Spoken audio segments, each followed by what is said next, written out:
All right, folks, Rich Van Tassel with you. Today is Monday, November 13th, 2017. Weekly NBA report time. Starting in the Eastern Conference, we're almost at 15 games. 16 is about a quarter of the season. Or excuse me, no, 20 games is a quarter of the season. 16 is about a fifth of the season.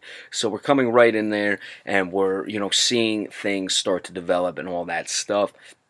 Of course, in the East, you have the Celtics, who have now won 12 straight, even with the injury problems. I don't believe Kyrie Irving played last night. He was almost certainly going to be out, and the Celtics were still able to get the win over the Toronto Raptors. In that regard, Al Horford did come back from injury. He was in concussion protocol, so he came back and really helped them. He's been playing well this entire season when he's been in there. Of course, Jason Tatum still continues to put up points. Yeah, he didn't play last night, Irving, that is. Jaylen Brown has been very impressive.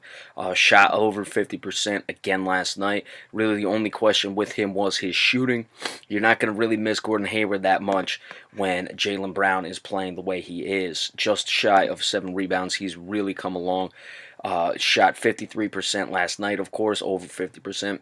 He's at 43.5, which isn't great. He's shooting 38% from beyond the arc, though, which is certainly very good. You'll live with the 43, 44% from the floor if you're shooting 38% from beyond the arc. Al Horford, of course, as we said, had a good game last night. He's a guy who really makes this team go. He does a lot of things from that center spot, can pass, can do everything. He can block shots. He had 21 points last night. So Detroit, of course, you have them as well. They are up to 10-3. They've won 5 straight. That's one of the more interesting teams that you got to keep an eye on is the Detroit Pistons, the way they're playing. I think Avery Bradley was a nice addition, and that we got to touch on the Celtics as well, because the Celtics are only giving up 94 points. That's clearly the best in the NBA. It's not even really close. That's 4 points less than the second highest team, or the second best team, however you want to look at it, is giving up in points per game. And you lose a guy like Avery Bradley, who's gone to Detroit. He's really helped them. But it's not like Detroit has become defensive stalwarts. I mean, they're pretty good, but they're still giving up 7 more than the Celtics. Orlando, impressive. They're up to 8-5, and then you have teams right around 500. That's where it all comes down. Within 2 games for the most part, from Washington at 3. Then you have Toronto. So you got Washington 3, 7-5. Toronto 4, 7-5. The Knicks 7-5 at 5. Or at 6. Philadelphia 6-6 at 7. Milwaukee 6-6 at 8. Cleveland 6-7 at 9. Miami 6-7 at 10.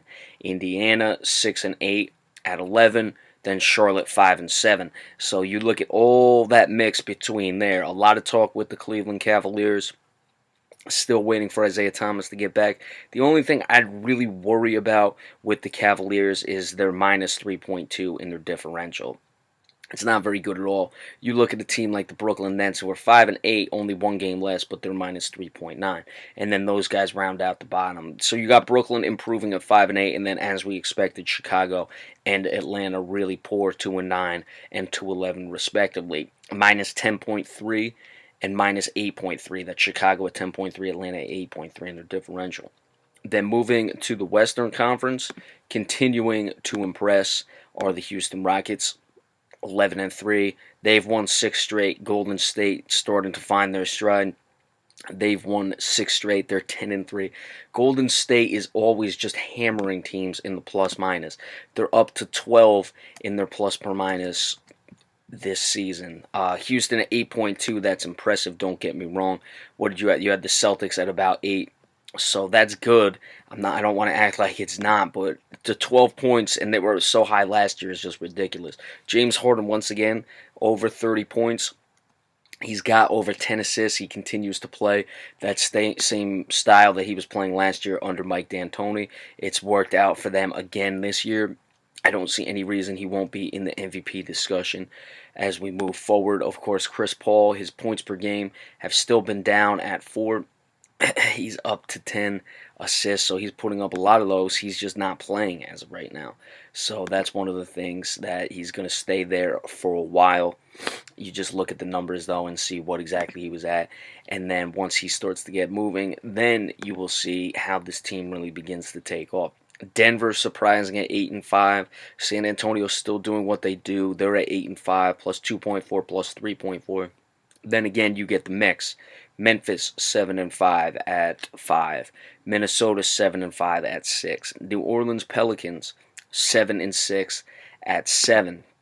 The Pelicans are an interesting team. Once they can, if they can figure, I don't want to say once, if they can figure out how to handle those two big guys in what is, a new wave of the NBA, you don't really go with the two bigs as they do, then you'll see what this team can begin to do. But DeMarcus Cousins, once again, 28.7, 13.8 in his rebounds. He's got 1.5. I mean, the guy's a complete beast in this league. There's no two ways around it. He's playing very well again, and certainly you have those two guys in Davis and DeMarcus Cousins. You have a chance to win. Portland then at 6-6 at 8. Utah still hanging in there, 6-7 at 9. Oklahoma City 6-7 at 10. Oklahoma City, we got to keep an eye on. Now, here's the thing. They are second in the league in points given up, 98.5. That just shows the Celtics are under 90 or at 94.1, I think it was. So that shows how good the Celtics defense has been. But Oklahoma City is plus 5.5 in their differential. That's very good. So you can't really look at it and say, "Oh, what's going on? They got these guys." Yeah, I mean, they are struggling. You'd like to see more wins happen.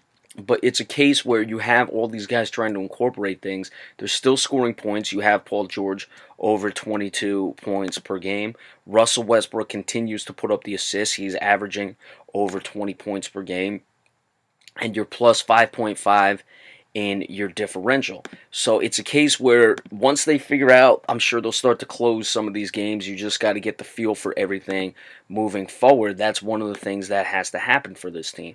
It's a case where you're going to struggle, you're going to find lumps because it's not an incorporated offense situation where you can just easily and seamlessly get these guys moving together because you have a lot of moving parts, you have a lot of ball dominant players that have been in the league for a long time. They're used to what offense they have, and we got to continue to keep an eye on it. Clippers then 5-7, Lakers 5-8. They're still struggling. Lonzo Ball did have a triple double. He's looked impressive. Don't get me wrong.